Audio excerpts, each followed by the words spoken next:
काही राईड फक्त destination turn नसतात, तर त्या वाटेत भेटणाऱ्या निसर्गासाठी आणि आठवणींसाठी असतात. आजची राईड होती पाली बुतोली डॅमची, जो आहे कर्जतच्या ठिकाणी.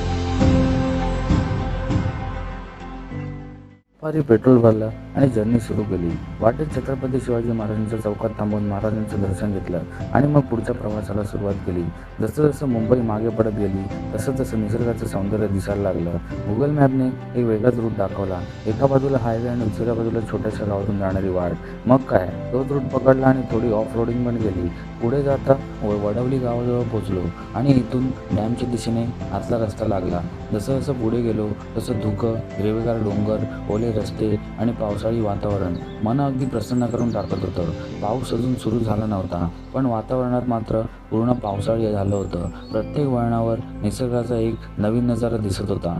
मग जिथे मनाला वाटलं तिथे थांबलो, फोटो काढले, व्हिडिओ केले आणि आठवणी कलेक्ट केल्या आणि शेवटी पोचलो पाली बोतोली डॅमजवळ. बाईक पार्क केली आणि पुढे गेल्यावर धरणाचा पहिला व्ह्यू दिसला आणि खरंच नजारा एक नंबर होता. थोडं खाली गेल्यावर आजूबाजूला निसर्ग अजूनच खूपच सुंदर दिसत होता.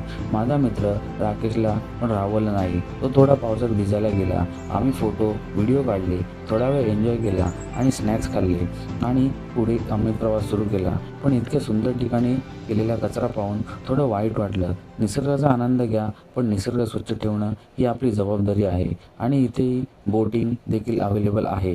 चार्जेस साधारणतः 1200 रुपये आहेत. हा व्लॉग आवडला असेल तर लाईक, शेअर आणि YB एक्सप्लोररला सबस्क्राईब करा. भेटूया पुढच्या ॲडव्हेंचर व्लॉगमध्ये. तोपर्यंत बाय बाय.